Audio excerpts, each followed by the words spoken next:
Henrietta, just to give you all an idea of what Henrietta does and her fabulous tea. Okay, first of all, I'm sorry, I've had too many tea cocktails. You had slurring. I will, so if I talk nonsense, that's my own fault. So, the tea that's in the chocolate we had today, I hope everyone's tried it, is a white silver tip tea. And I buy this from... Thank you. I buy this from a small farm up in the Fujian Mountains in an area called Fuding, which is the terroir for white silver tip tea, by Mao, varietal. And it comes from a little man called Mr. Che, and he has no electricity on his farm. It's right up in the mountains. There's no power cables, no nothing. Tea has been produced there for about 5,000 years, and it's still done in the traditional manner. And what makes white silver tip a really special tea is it's just picked in the spring. In the winter, up in the high mountains, and all good tea comes from high mountains. It's very, very cold, and the tea is hibernating. And in the spring, it starts to produce its first new leaves. And this is picked from the spring bud before it opens to the new set. So it's not actually a leaf tea, it's a bud tea. And because it's not photosynthesizing, it's very, very soft, very sweet, very low in tannin, actually low in caffeine. And anybody, I'm sure no one in this room believes it, but anybody who thinks that green tea has low caffeine, it's not true. You know, it's the same plant, it's processed differently. But the silver tip actually does, because it's immature. So you get this lovely, clean, sweet, grassy flavour tea in its most natural state, because it's not processed at all. That's what a white tea is. It's just laid out on bamboo frames all over the farm. So they get up very early, pick it in the morning, these tiny buds. And it's generally the old people because they're more delicate and more careful. And then it's laid out in the afternoon on bamboo frames to catch the afternoon sun, and that's it. It's just dried, and that's white silver tip tea. So take 20th of March to the 10th of April. tiny again.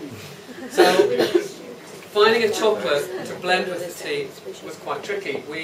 Myself, Patricia, my business manager at the back there, she might wave if you look, and Henrietta and Kate, my PR, sat down and tasted all of Henrietta's teas, learned so much about how to make tea, which we all think we know how to make tea, we don't. Not properly, do we? And that really showed me how to get the best flavour from the tea, to then find the right chocolate.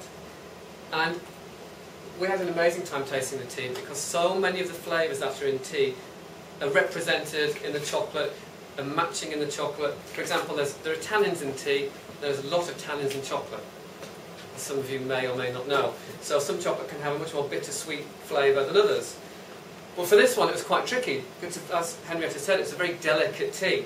I didn't want to overpower the tea with something really acidic or with something really robust. It needed to be this lovely, delicate, light flavour that didn't overpower the tea, but it helped us along. And the way I did that was not to use any dairy.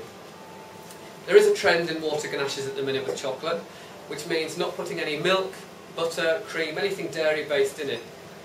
And when you think about it, none of us would make this tea and put a bit of semi-skimmed in, would we? It would destroy it. And I thought that, well, that's the same process. If I used a milk chocolate or made the ganache, the filling, with milk or cream, it would just destroy the tea. And then the point of making it would be gone. The other thing that what I didn't want to do was completely overpower Henrietta's lovely tea. The whole point of this is it's not a tea-flavoured chocolate. It is a tea ganache. The bulk of the ingredients are tea and chocolate. So it's not like, for example, if any of you have had really poor quality Earl Grey tea truffles, but all you can taste is bergamot, the essential oil of flavour in the tea, but you don't taste the tea leaf itself. So after lots of experimenting for this one, I picked two chocolates, a 66% Caribbean pure Trinitario chocolate, which is very delicate, quite flat in flavour, so it's not a bit of a roller coaster, it's very delicate and flat and fragrant, and then a 68% Ghanaian chocolate. So the Ghanaian is inside, which is very bittersweet, delicate, a little bit floral, a little bit minerally, and then the 66% for the shell on the outside, which gives the finish of the nice fragrant tea. And I hope you've all tried it and liked it. Very delicate and wet inside. If any of you know my chocolates, you know that they're not solid and chewy and heavy. We don't use any preservatives like glucose, sorbitol, humic. I won't go into too much of this, it's all about the tea as well. It's all about the ingredients, about making fresh ingredients. You would not make, a cup of tea on a Monday eat it and drink it 5 days later. You would enjoy it there and then. And for chocolates, we make them and they're to be enjoyed 7 days later and no more. So what I didn't want to do is have Henrietta's tea and the flavour of the chocolate up here, really high flavour profile, really vibrant and sparkly, and then preserve them with glucose syrup, but 3 weeks later have the flavour right down here and just taste like a wet stewed tea. Or just taste of nothing. Tea is very, very delicate in chocolate, and I find it very susceptible to the flavour profile diminishing day by day. So we make small amounts every day. Nick and Sue, Nick's my new apprentice and Sue's my head chef. Today finished off another batch of the silver tip, so that tomorrow that flavour will be really high and really fresh. So what we're going to do now is take it down to the kitchen. It will be a squeeze because it's surprisingly tiny down there. One thing I wanted to tell you about the cocktail, because it's quite exciting. Oh, it's fabulous, yeah. Just in case anyone didn't know, it's a Hendrick's gin infused with coconuts and then jasmine tea on the top. So the white silver tip, which has been scented over 6 nights with fresh jasmine. Right. So what I do when I got Henrietta's tea, and I don't know what Henrietta will think of this because I haven't told her exactly what I do, but I taste the tea leaf first as it is. I just eat it. And you can with something like a white silver because it's not so tannic. It's not going to make your mouth be dried out. So you are all going to have a taste. It's the most incredible taste. So I hadn't done this until I met Henrietta because as far as I'm aware, Henrietta, you can put me right, I don't know I used to buy my tea from the supermarket before I knew about Henrietta. Would you honestly want to do this? Have you ever seen a tea leaf like that from the supermarket? I haven't. So I do that, and then for me to get to understand the tea, I then try and find a chocolate that works with it. So I've got a couple of pieces here. Now I've got the chocolate, which I've used inside the ganache, and I've got another one which, when I tried it, didn't work. So I'm going to pass around first of all this way, take the tray and pass it around. This is the chocolate, the 68% Ghanaian, that is inside the chocolate, inside the soft ganache filling. So you'll see all the chocolate behind, so we use a lot of Valrhona, we use some Michel Cluzel. We're looking at a new supply for us, Felklin chocolate. We get lovely chocolate delivered to us, original bean. But we take all these things in and try them and see what we can then produce from them. And we've tried lots of different things. This is both Valrhona. So this is the Ghanaian, which is quite robust, it's 68%. So I've got my water, so this is the water ganache. I've brought my water to the boil, I've popped my sugar in until it's dissolved. So I'm in a way making something similar way to the way Henrietta does. I'm making an infusion. This is a hot infusion. I learnt from Henrietta, which if none of you have tried this, I'm stealing your thunder now, Henrietta. Take one of Henrietta's teas, you can probably say which one's best. Pop it in a jam jar in the fridge, fill it right to the top, and just leave it in the fridge overnight, and you get the sweetest, most delicate tea. It doesn't pull any of the tannins out. Is that right, Henrietta? Yeah, exactly. It's incredible. And I'm very sensitive to caffeine, so Henrietta was saying, try these other ways. Make a tea, throw away the first infusion, then pour more water on, and take a second infusion from it. It's incredible. And that's when we can then start playing with the tea and see, do we do a cold infusion? Then just warm it up gently to melt the chocolate, or do we do this really strong infusion?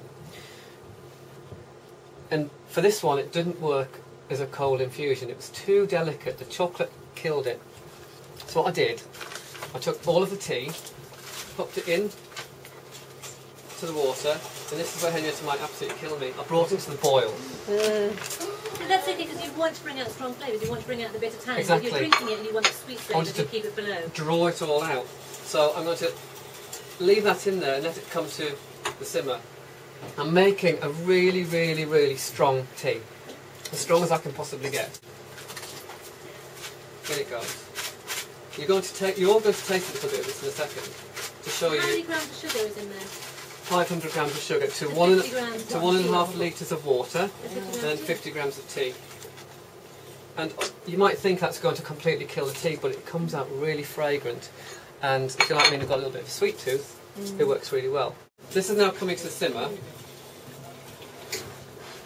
Now, with chocolate, to get shelf life, we can do a few things. We could add glucose syrup, we could add sorbitol and all these other things, but we don't.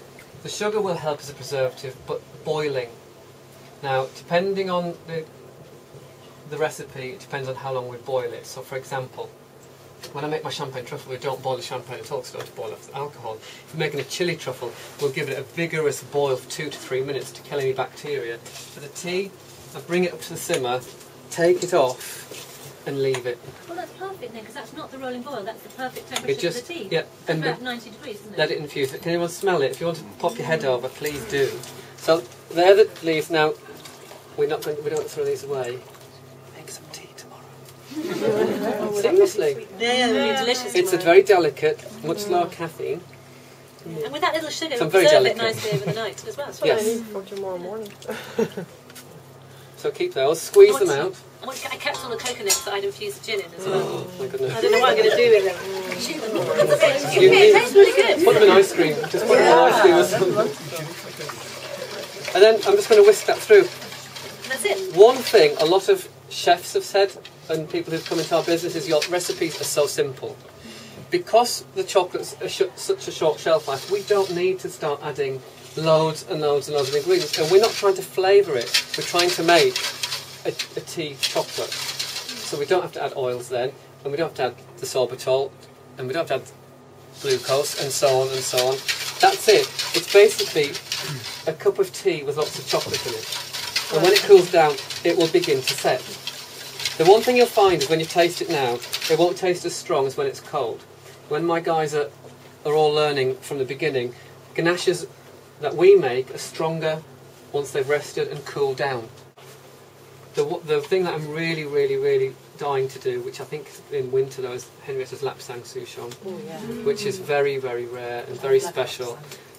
I've got a few different chocolate varieties in mind, but it's going to be the most unusual chocolate to work with, and I love that smoky flavour in chocolate. And anyone who thinks they don't like lapsang, the commercial stuff is using pine needles, and so it's very, very oily.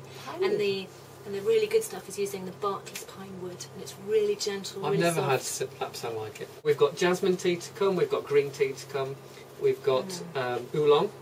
That's going to be really which is absolutely gorgeous. And they're all going to be as in their season, so they come every month when the teas come into season.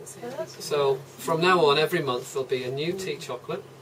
We'll be selling Henrietta's tea in the shops with the chocolate, so people can buy them separately, or they can buy a chocolate bar. The thing that I've done this month is take a 72% Venezuelan chocolate as a bar to eat while you're drinking Henrietta's tea, while you're drinking the silver tip tea. The next month is it jasmine next month? I can't remember. Yeah. I think jasmine next month. I'll pick another No, it's green tea, then jasmine. green tea. So then I'll pick another chocolate bar that is to be eaten while drinking the tea. So then there'll be a product made with the tea. Because the one thing I find with chocolate is you always get one or the other. Some of you may only like bars of chocolate. Some of you may prefer truffles and ganaches. What if you wanted to eat the chocolate and drink the tea? How often are you given that option? Rarely. So we're going to give it, you can buy the tea and the chocolates, a bar, or enjoy the bar and the tea together.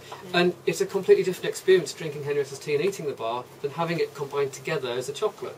It really is, and you'd be so amazed. You think that white silver tip tea would be so delicate and it wouldn't be able to stand up to the richness of a chocolate on its own. But it stood up completely, didn't it? Absolutely. It was incredible. So which chocolate have you put with the white silver tip tea? Oh, you haven't done that one yet? The white silver tip, I've got 72% Venezuelan, which has got a really delicate floral, slightly minerally taste to it. Not too bitter at all, not bitter at all really, but the tannin level is just high enough so that when you drink the tea and taste the chocolate, they balance each other out. One doesn't overpower the other.